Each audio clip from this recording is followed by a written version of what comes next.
Y estamos aquí hoy con Giovanna Hey, que no necesita mucha introducción porque Giovanna es un nombre conocido en todas las casas, en todas las familias puertorriqueñas desde hace 47 años. Me estaba diciendo, bienvenida a Good News, Giovanna. Ay, gracias un millón por invitarme. Ave María, me siento muy bien y alegre de encontrarme contigo de nuevo, que de verdad. Tantos años, o sea, parte de nuestro, ¿verdad? De que como Francés y yo siempre hablamos en este programa lo empezamos a hacer en esta etapa en nuestras vidas en donde estamos reconectando con tanta gente que a lo largo de la vida hemos trabajado juntos, o sea, gente que en algún momento dentro de los 1000 sombreros que tenemos hemos coincidido. Yo tengo que decir que para mí es totalmente fuera de lo normal estar del lado que se escuche mi voz. Yo Para mí también. Detrás de la cámara, pero hoy que a mí me encanta comer y que me identifico contigo, de haber crecido contigo,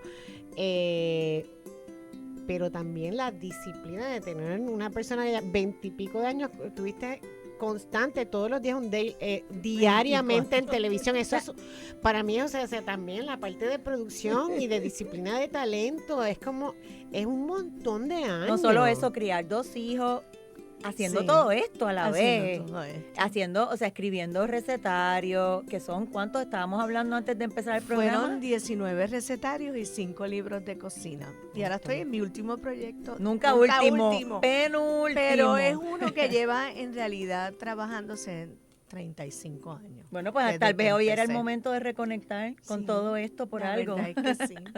Porque Estela, déjeme yo decirle, Estela fue la editora del libro Cocina Puertorriqueña de hoy, que es de donde yo me baso para este proyecto que estoy trabajando ahora. Y no hay casualidades, y yo no sabía eso tampoco. O sea, cuando yo te invité al programa no sabía que ibas a tirar otro libro basado en ese libro. Basado en Cocina Puertorriqueña de hoy, porque todos cambiamos en la cocina mucho. Yo siempre decía, cuando tú empiezas a cocinar, tú quieres impresionar y romper todas las reglas.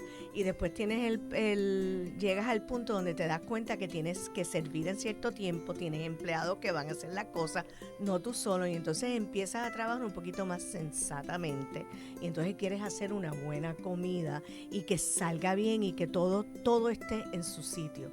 Entonces, cuando llegas ya a esta parte de la vida, tú dices, bueno, no solamente yo quiero cocinar e impresionar, yo no quiero romper las reglas. Yo quiero uno como que regresa un poquito hacia atrás y dice, ok, ahora lo que yo quiero es la comida que perdura, la comida que se queda, la comida que es no que solamente un plato, es una memoria. Y entonces todo eso cambia. Eso es lo más lindo. Ay, eso es muy lindo. Para mí, yo creo que tú demostraste que pareciera fácil cocinar, y realmente yo que vengo del mundo del cine, siento que como agua para el chocolate hay una cosa de una magia, de exactitud y de ciencia, pero también de dejarle en ese platillo un poco alma de ti. Los postres pues tienen mucho de que tú tienes que ser bien exacto, pero en realidad si no pones corazón nada te sale. Primero porque hay muchos elementos que tú no puedes controlar por más que tengas una cantidad exacta. El clima puede estar demasiado húmedo. Los ingredientes que conseguiste no son iguales un día al otro día. Las frutas un día son bien dulces, bien jugosas, al otro día están más secas. Tú tienes que poder adaptarte. Como en la misma vida. Como en la vida. Y la cocina es así. Y hay cosas más que tú puedes hacer por instinto. La razón que ustedes me estaban preguntando, la razón por la cual yo tengo estas ganas de que todo el mundo pueda cocinar es por cómo empezó el programa. Cuando a mí me llaman para el programa, yo digo, ay, yo voy a llevar la cocina del restaurante a todo el mundo. Déjame hacer buttercream, soufflé, cosas complicadas. Todas estas cosas que para mí fueron increíbles cuando las aprendí a hacer y me salían siempre bien. O sea, las técnicas. ¿Y un segmento de cuánto? Era un segmento. Era media hora. Por era eso, pero vivo. En vivo. Que si no subía el soufflé. No, una vez se me cayó un soufflé, yo lo recogí con la cuchara y dije, bueno, pues vamos a hornearlo en la cuchara. Nunca han probado un soufflé de cuchara. O sea, uno tenía que también buscársela. Pero a las 2 semanas del programa de hacer todas estas cosas, mis amigas empezaron a llamarme. mucha de mi generación, las mamás no quería que cocinaran. No, tú vas a ser profesional, tú vas a hacer estas cosas, no, salte de la cocina, eso es más importante que estudies, que hagas eso. Y mis amigas empezaron a tener hijos para esa época. Y se dieron cuenta porque empezó también la publicidad, no alimentes a tus hijos de fast food, todas ellas trabajaban. Claro. Y todas ellas empezaron a llamarme a Giovanna, ¿qué yo voy a hacer? Y yo dije, mi programa va a cambiar de la noche a la mañana. Y efectivamente ahí es que yo empiezo, cómo yo traduzco a una generación que no sabe ni escoger tomate. El caso más increíble es que yo hago estos experimentos con amigas mías, Dios mío, cómo las quiero y gracias a todas las que lo hicieron, pero una amiga me llama para hacer el bautizo de la sobrina o algo así, me dice, mira, va a ser en mi casa, yo tengo que hacer 2 o 3 en 3 meses. Ella fue al colmado 7 veces, no pudo hacer ni una lista bien. Yo le digo, pero por favor, tú puedes hacer presupuestos de $1 millón para tu compañía y no puedes ir a un colmado. Y en el programa, durante todos los años, porque fueron 24 años, yo hice varios programas de cómo hacer una lista de compras, de cómo escoger. O sea, porque cocinar había que 101. empezar desde el principio. Y a la misma vez de que tú puedas salir de tu cocina a los 35 minutos. ¿Por qué? Porque tarde o temprano es más importante tú estar en esa mesa con tu familia que estar metida en la cocina. Pero a la misma vez, para quitar el miedo, pues yo decía cosas como, quítate los tacos, pon la música que ni tu esposo ni tus hijos quieren escuchar.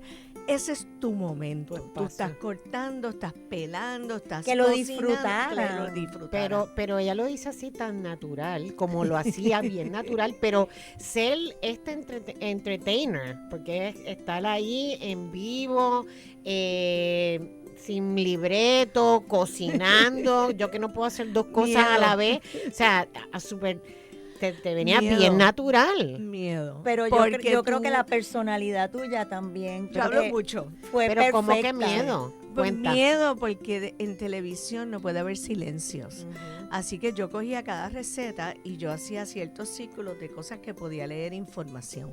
Y cada programa yo leía información. Si habían tomates, pues en dónde son más ricos, porque en Italia se cosechan más, cuando llegaron a América, cuál es la forma de pelarlos, cuántas clases de tomates hay, qué es la diferencia del San Marzano con el otro, para yo tener cosas que decir. Así que cada ingrediente importante de cada receta, o sea, había una historia porque venía de un país, yo me buscaba todo ese research. Yo nunca me olvido porque gente, yo sé que yo soy media, tengo mucho tiempo y tengo una edad más avanzada que mucha gente, pero cuando yo empecé el programa no había Food Channel. No había nada equivalente excepto Julia Channel en el Canal 6, Sí. honestamente, aunque no fui la primera en Puerto Rico. Pero Julia apelaba a la generación de tu mamá, probablemente. Mami, era sí, otra generación. Y era en inglés Ujú. y era en PBS. Pero te ganaste el El título Julia de Child Julia Child de puertorriqueño. Puerto Rico. Yo nada que envidiarle a Julia Child porque todo eso lo hacía viéndose bella, hermosa, divertida y le quedaba bueno. Es como que, ok, si ella puede, yo puedo. Bueno, en los primeros 3 años yo me puse mi camisa de chef porque yo tenía ya 10 años de profesional en cocinas profesionales y yo quería darle ese toque porque lo que había antes era más broma y comediantes que hacían un trabajo bien chévere, Pero un no eran pero no era cocineros. cocina. Y entonces yo quería pues decir, ok, yo soy chef, yo vengo de la profesión, yo te voy a enseñar cómo esto que yo sé por haber estado en la profesión, que te puede ayudar en tu cocina. Después a los 3 años me quité la camisa de chef porque yo decía, ok, yo también soy mamá, tengo 2 hijos, puede haber una emergencia en cualquier momento, así que los panes hay que hacerlo con una mano porque si tienes que contestar el teléfono o agarrar a uno que se acaba de caer, tú tienes que tener una mano limpia. Y entonces adapté todas mis recetas según la A tu etapa vida. en mi vida que yo estaba. Y eso era, o sea, cuando mis hijos, pues yo no quiero comer esto, yo no quiero comer, pues yo hablaba de eso en el programa. Yo me acuerdo cuando tu hija se volvió vegana. Sí, Que, eso, que fue como yo lo bien dije, gracioso. la primera rebeldía de mi hija a los 11 años y 12 años que ahora no quiere comer carne. Imagínense, Estaba una adelantada chef. del Estaba tiempo. muy adelantada. a Que su ahora todo época. lo vegano Sigue siendo vegana. Pero Ella- en esa época. sigue siendo vegana. Sí, pero en Sigue esa siendo época vegana. fue fue algo innovador. bien innovador. entonces yo tenía que hacer recetas y yo le decía, ok, si ustedes tienen a alguien que es alérgico o como mi hija que es vegana, pues ustedes van a empezar con esta salsa y entonces Y eso esa también se la fue dejan innovador. sola. Y entonces mezclan con esto y ahí pueden tener variaciones de un mismo plato. Cocinar es fácil, es como tú te organizas mentalmente para poner todo en un sartén. Y eso era como yo pensaba en el plato. Yo pensaba qué es lo que tú puedes tener hecho. Yo explicaba, mira, puedes hacer la pasta antes. Hay italianos que me decían, pero ¿cómo vas a hacer la pasta el día antes? Hay veces que no se tiene tiempo y tú puedes guardar un poquito del agua en que la herviste y eso te va a ayudar para la salsa, pero puedes guardarla en una bolsa plástica con aceite y después la vuelves a reusar. ¿Por qué? Porque cuando tú estás trabajando y tienes 2 hijos, tienes que ir a la escuela y tienes que llegar a tu casa, tú tienes que tener algunas cosas ya hechas para hacértelo más rápido. La receta de 15 minutos. Es que en realidad yo creo que la flexibilidad es lo más importante. Las dos cosas, la flexibilidad y la creatividad. O sea, si el ingrediente no apareció, Sustitutos. tienes que decir, ok, el sentido común, más o menos, yo digo que es como química. O sea, en realidad hay cosas que van a, si tú las combinas, pues Claro. poco a poco, mientras más lo practiques, más vas a tener un sentido de lógica en términos de que funciona. Es lo que tu misma mente te va a decir y además tú vas sabiendo las preferencias de tu familia, que ellos te van. Cuando ya mis hijos empezaron a crecer, yo dije, invítalos a tu cocina, invítalos que te ayuden. O sea, mi hijo es chef, es sommelier también y ahora pues me doy cuenta, él dice que yo nunca lo enseñé a cocinar. Yo digo, pero si tú estabas Sí, que él ahí, se crió mami contigo. tampoco me cogió por los hombros y me dijo, esto es una Y receta. vamos a hablar un poquito de eso, porque de dónde, ok, ahora tu hijo es la tercera generación entonces de los Heike, Sí, cocinando, porque sí. doña Alice Heike, tu mamá, fue maestra Maestra de de cocina. Cuéntanos entonces un poquito cómo empezó Giovanna con todos estos embelecos. Sí, en mis tiempos fue difícil estudiar para chef porque en realidad el CIA es lo que llevaba era 12 a 13 años de abierto. Y El Culinary Institute of Culinary America. Institute of America, no había ninguna otra. Johnson & Wales solo era un grado asociado. Y lo otro era Europa, yo soy la tercera, no había presupuesto, así que eso ni se habló. Y yo Además, eras la nena. además yo también quería estudiar teatro porque eran dos cosas que me fascinaban. Y los combinaste increíble. Porque ahí donde tú la ves, ella está hermosa, Y bella. ella está performing. Yo me pongo en la cocina a hacer mitad de las cosas y voy a salir con los pelos así parados, sudada. Siempre he sido sumamente dramática. Eso no me lo quita nadie. Y parte de todo es que yo creo, y yo siempre he pensado, yo soy mejor comunicadora que chef. A mí me gusta el llevar un mensaje, el hablar, el decir. Mi cosa no es te voy a enseñar esta receta fabulosa, es que tú la puedas hacer. Y que las recetas son orgánicas, ellas se siguen moviendo, pasan de sitio en sitio. Y cuando hay gente que me dice, yo hago esta receta tuya, yo digo, no es mía, ya es tuya. Porque ya tú la haces a tu manera. ¿Y tú crees que mucha de esa inspiración viene de haber crecido en una casa donde habían Claro. clases de cocina? Si mis papás no fueran como eran, yo nunca hubiera sido chef. Primero que en mis tiempos no habían chefs puertorriqueños. Eran bien pocos. No era algo glamoroso. Eran Al revés, cocineros. eran cocineros. Y los Me chefs no eran criticaron. celebrities. No, como ahora. me decían, ay, a mami, a papi le decían, ¿y para qué tú estudiaste, pagaste una universidad? Mira a tu hija cocinera. Pero despectivamente Ujú, no era nada glamoroso. Mis primeros años en el Hilton no fue nada glamoroso. Picando cebolla. Picando cebolla y me hicieron la vida imposible. Y las cocinas de muchas dominadas mayormente por chef. Mayormente por chefs, hombre. hombre. Y había mucho acoso, pero honestamente nunca tuve un acoso fuera de lugar. Sí hubo muchas insinuaciones y cosas así, pero uno las ignora. Y en mis tiempos era, yo ni te voy a dar 2 minutos del día para pensar en lo que me estás diciendo. Yo estoy ocupada. Yo estoy haciendo mi trabajo, esto es lo que yo quiero hacer. Tuve un chef que fue bien estricto conmigo, que yo a veces pensaba, este tipo inglés, este tipo me odia. Y fue el único que fue a Amadeus cuando yo abrí Amadeus y me dijo, tú perdóname por ese año porque yo te hice sufrir y yo te vi llorando. Pero pasaste la prueba. Me dijo, eres mujer, eres puertorriqueña, te va a ser bien difícil. Tenías que sacar agallas. Y yo se lo agradecí toda la vida. Nunca pasó nunca me faltó el respeto ni nada por el estilo. Pero era como, Te endureció. este no es tu horno, es el horno de arriba. Él sabía que yo no alcanzaba. Pues búscatela. tienes que treparte allá arriba, búscatela, porque la vida yo no te la voy a hacer más fácil.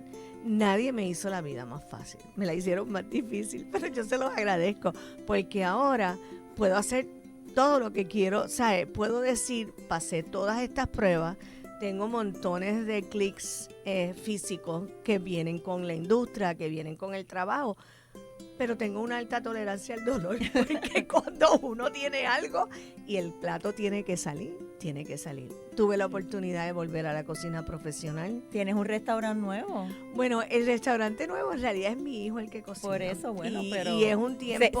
Sigue en la familia. Sigue en la familia.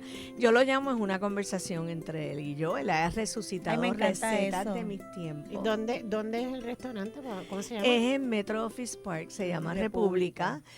Va a tener un tiempo de transición y eso lo hablaremos porque mi hijo tiene otros proyectos. La próxima vez que venga también. Se va a quedar casi todo lo que se está haciendo. O sea, que empezaste con tu mamá, que también publicó libros. Bueno, mami quería ser chef. Mami es química de profesión y fue profesora de química. Es que volvemos, la comida y la química. química es lo mismo. Pero mami, no, obviamente no le iban a dejar estudiar. Te digo, si para mí fue difícil, imagínate para ella. Ella decidió en sus años posteriores dar clases. Nadie quería aprender lo tradicional. Fíjate la diferencia. Para la época de mami, todas las amigas, todas sus discípulas cocinaban criollo espectacular.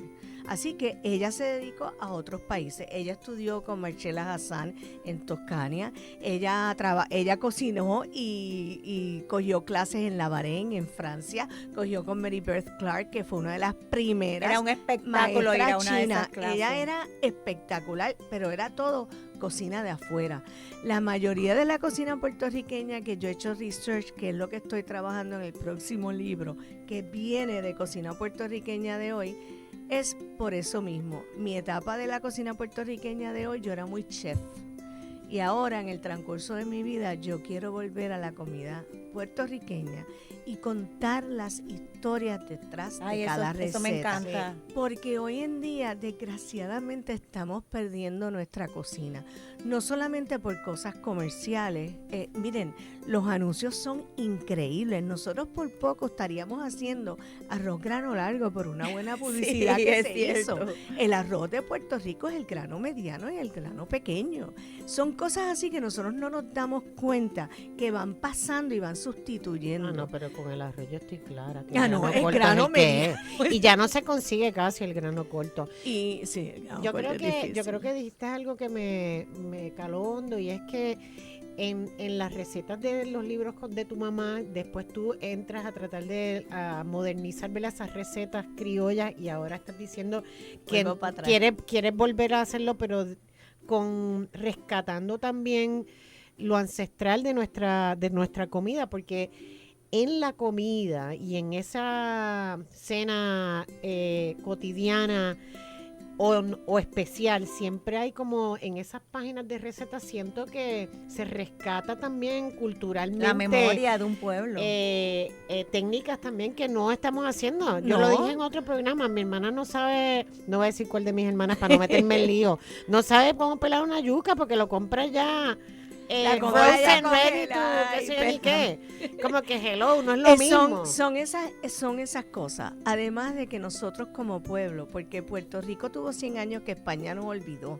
En realidad venían bien pocos barcos y es una época de contrabando en lugares desde San Germán, porque aquí había mucho cerdo y se contrabando. Era un contrabando grande. Puerto Rico se convirtió en ese lugar. Era para sobrevivir. Y crecieron estos pueblos que no eran tan costeros, era por lo que podían producir. Pero a la misma vez que uno dice 100 por 35 y Ponce quiere llamar las empanadillas y en San Juan le dicen pastelillo. Porque cada pueblo, aunque nosotros pensemos ahora que es una hora, antes con todas las montañas, no era tan fácil llegar de pueblo en pueblo. Y cada pueblo tiene su historia. Y habían cocineras especiales que vendían ciertos platos en ciertos lugares específicos. De ahí nacen los granos, nacen los pasteles de arroz. El dumpling, cuando la gente dice esa es la arepa ponceña, no, el dumpling es pan frito, es panosa. La arepa no es panosa. arepa. La arepa es mucho más volada y es buscar por qué. Eso es parte de lo que estoy Pero trabajando. en esas páginas es un libro de cocina, pero rescata la historia, que es tan importante. Y así fue el otro, el primero, porque Sí. tenía unos sidebars en cada receta al lado. Me acuerdo que había research, había Sí. historia. Y ahora hay O sea, eso es importante porque eso rompió muchos modelos de libros de cocina, o sea, no había nada así. era una conversación. Era exacto. Es que yo creo que ese ha sido tu trademark, ese ha Sí. sido tu estilo en televisión, en tus libros, en donde quiera que te presenta. Es que Giovanna, la chef, es Giovanna en todo. Yo me pregunto mucho siempre por qué. ¿Por qué hacemos esto? ¿Por qué esto se hace así? Y Puerto Rico tiene muchas cosas que son bien únicas en la forma de cocinar.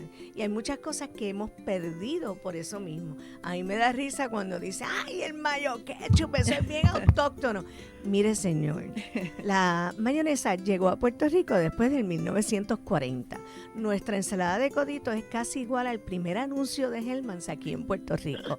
Es divina con pernil, pero no es autóctona puertorriqueña. Yo no tengo nada en contra de lo que vino en el siglo XX. Lo que pasa es que quiero hablar sobre esa historia, porque nos hemos concentrado tanto en África, Taíno y España, que nos hemos olvidado de todo este cambio que ha habido, de cuando yo empecé, que era la única chef, ahora que hay ya 2 generaciones de chefs graduados que están haciendo un trabajo y las cocinas evolucionan, pero tenemos que acordarnos de cómo empezaron. Y yo creo que la cocina y los chefs y estos nuevos tiempos tienen también llevan una responsabilidad de rescate a nuestra agricultura, a nuestros productos, Y se está dando un buen momento para eso, que yo creo que la generación, como esto es cíclico, la generación ahora de nuestros hijos está apreciando de nuevo, están rescatando, quieren saber, tienen hambre, literalmente por conocer. Y lo que dijiste ahorita de que ahora tu libro y tus recetas quieres que sean como una conversación y quieres que sea una memoria, me parece que de eso se trata. Es como, mira cómo lo baso, una receta de habichuela guisada. Todo el mundo las hace diferentes y todo el mundo tiene la receta correcta. Eso de decir que hay una específica, eso no lo es. Toda va a tener sofrito, pero hay gente que usa papa, y otras que usan zanahoria, otras usan amarillo, otras usan patitas de cerdo, otras usan jamón, caldo, otras usan jamón. Yo las hago veganas y se las tiro a cualquiera. Las hago veganas porque desde que mi hija es vegana, pues yo tengo que trabajar con eso. Y esa es la forma de hablar. Es decir, mira, esto se puede hacer de esta manera. No hay nada perfecto ni nada equivocado. Lo importante es el sofrito. Y el sofrito de Y caramelo. el amor, porque como dijiste ahorita, puedes tener la mejor receta del mundo si no le pones pasión y amor. Y no te va a salir. No te va a salir. Y lo lindo de las recetas es que la memoria nuestra te puede recordar de un aroma, de un sabor. Y yo sé que va a haber mucho por ahí disfrutando ese nuevo libro. Cuando salga el libro, obviamente lo vamos a presentar aquí, lo vamos a compartir, pero Giovanna, es increíble y podemos estar hablando. Está todo en folder, ¿sabes? Está todo en folder, pues vamos a darle forma a esos folders. 35 años de Muy research. bien, así que muchas gracias por haber venido y por haber compartido con nosotros y que se repita, siempre estás bienvenida a Good News. A las órdenes. Hablar contigo siempre es buenas noticias. Un privilegio Gracias, compartir gracias. esos éxitos tuyos. Gracias. Gracias. Gracias un millón.